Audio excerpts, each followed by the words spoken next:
अस्सलाम वालेकुम। जिस दिन हेल्पर ने नहीं आना होता है ना, तो ये है कि फिर अपनी रूटीन जो है वो तो खुद ही संभालनी है होम मेकर्स को। ज़ाहिर है और काम तो जो है वो रुकते नहीं है, और काम तो जो है वो करना भी ज़रूरी होता है।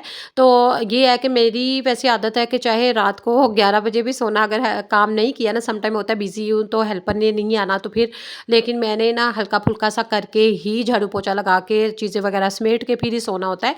इस तरह से ना फिर सुबह भी जब उठो ना तो टेंशन नहीं होती, और घर आपका बिखरा हुआ नहीं लगता। तो इस तरह से मुझे पता था कि आज उसने नहीं आना, तो फिर मैंने क्या किया कि जल्दी से ना पहले ब्रेकफ़ास्ट किया। ब्रेकफ़ास्ट करके सारी जो डाइनिंग से बर्तन वगैरह थे वो उठाए, और उसके अलावा जो ज़ाहिर है सुबह दूध गर्म करना होता है और चीज़ों को छोटे बर्तनों में डाल के रखना, ये वो।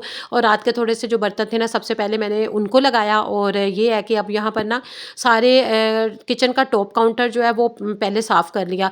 और जब भी आपकी भी हेल्पर ना आए, तो अगर हम सबसे पहले ना, बाज़ लोग होते हैं कि रूम से स्टार्ट करते हैं, बाज़ बहनें जो होती हैं अपने टेरेस वगैरह या अपना सेहन वगैरह साफ़ करने पे पड़ती हैं। लेकिन जो है ना, सबसे पहले किचन का काम अगर हो जाए तो ईज़ी हो जाता है, बल्कि किचन को ही फर्स्ट प्रायोरिटी देनी चाहिए कि किचन का काम समेटा हुआ हो ना, तो फिर टेंशन नहीं होती। इस तरह से अगर पूरे घर को अगर हम साफ़ कर रहे हो तो किचन पर नज़र जाए, खुद भी अपनी भी जाए ना, तो वो बहुत ही ज़्यादा गंदा होता है, और किचन का ही थोड़ा सा काम ज़रा ज़्यादा होता है। बाकी तो जो क्लीनिंग है ना, फिर हमें कुछ ना कुछ याद आ ही जाता है कि यहाँ से कर ले, वहाँ से कर ले। मैंने टॉप काउंटर एरिया सारा साफ़ करके, चूल्हा वगैरह सारा साफ़ करके, उसके बाद जो बर्तन थे ना सारे उनको वॉश कर लिया, और बर्तनों को पीछे करके बास्केट को तो साथ ना वाइपर के साथ वाइप कर लिया, ताकि क्योंकि आजकल तो ड्राई भी नहीं होता अगर फ्लोर वॉश किया हो, या पोछा लगाने वाला कपड़ा हो, या इस तरह से।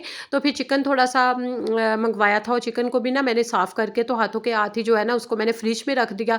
अब यहाँ पर मेरा किचन बिल्कुल नीट एंड क्लीन हो गया है।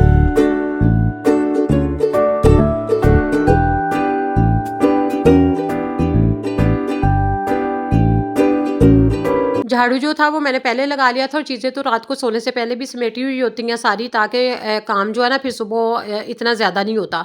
और उसके बाद ना मैंने यहाँ पर पोछा लगाना शुरू कर दिया, और सीढ़ियों वाला एरिया, टेरेस को वॉश कर लिया, पौधों को पानी दे लिया प्रॉपर। और यहाँ पर जो है टीवी लाउंज एरिया ज़्यादा यूज़ होता है, तो यहाँ पर 2 दफ़ा पोछा लगाऊंगी, सर्फ डाल के थोड़ी सी, और थोड़ा सा डिटॉल डाल के, और नीम गर्म पानी के साथ। बल्कि आजकल जैसे कि पानी ठंडा होता है, तो अगर दाग धब्बे दूर नहीं ना हो रहे होते, फर्श साफ़ नहीं हो रहा था, तो गर्म पानी लेकर आप, अगर तो गीज़र से चल रहा है तो ठीक है, नहीं तो आप बॉयल कर ले। गर्म पानी लेकर तो यकीन करें उसमें थोड़ा सा आप मीठा सोडा, और थोड़ा सा इसी तरफ से हल्की सी सर्फ जो भी आपके घर में अवेलेबल है, और डेटॉल थोड़ा सा लगा लें, या फिनाइल डाल लें, तो बहुत अच्छी खुशबू भी आती है। और पोछा गर्म पानी के साथ इतना अच्छे से लगता है ना कि फ्लोर के जो दाग धब्बे हैं ना वो साफ़ हो जाते हैं। जाहिर है कि आजकल सर्दी है, और विंटर में हम डेली डेली तो अपने फ्लोर्स को वॉश नहीं कर सकते, बजाय इसके कि समर में तो आए दिन ही वॉश होते हैं और जल्दी से ड्राई भी हो जाते हैं। आजकल तो पोछा भी अगर लगाया जाता है ना, वो भी ज़रा अच्छी तरह से निचोड़ के और खुश्क सा लगाया जाता है, ताकि दाग भी साफ़ हो जाए, और जो सूख भी जाए जल्दी जाए। कुछ बहनें जो होती हैं वो जिस दिन हेल्पर नहीं आई तो उस दिन साफ़ नहीं करती, सफाई नहीं करती, और मुझे वाकई सुनने में भी आता है। और मेरी पहली भी हेल्पर आती थी ना, तो वो कहती थी, अगर मैं 1-2 घर थे जिनके घर अगर जब मैं ना जाती थी, 2-2 3-3 दिन भी ना जाती थी, जैसे अगर फ्राइडे सैटरडे की मैंने छुट्टी की, आगे संडे आ गया और मंडे को भी जाना है, तो यकीन करें कि ऐसे लगता है कि उन्होंने काम ही नहीं किया होता, वही के वही, और ज़्यादा बल्कि गंदगी समेटनी पड़ती है। और बेहतर है कि बल्कि साथ ही साथ कर लें। हाँ, अगर आपके 3-4 रूम्स हैं, 3-4 रूम्स को अगर विंटर चल रहा है या गर्मी है, अगर आपने गर्मियों में तो वैसे इतना कोई काम नहीं होता, काम करने का मसला नहीं होता। और अगर आपने विंटर है तो आपको सर्दी लग रही है या तबीयत ठीक नहीं है, तो आप सारे काम ना प्रॉपर A to Z करें। लेकिन देखें, बाथरूम तो डेली जो है ना 2 टाइम धोए बिना गुजारा ही नहीं है। अगर तो एक वॉशरूम आपका सुबह वॉश हुआ है, वो वॉश शाम तक नहीं होता। सम टाइम होता है कि बच्चे वही गंदे पाँव लगा के, लेकिन रात को मैं सोने से पहले ना चाहे साफ़ भी हो ना, हल्का सा पानी गिरा के जस्ट वाइप कर लेती हूँ। सिर्फ 5 मिनट लगते हैं, हार्डली 5 मिनट।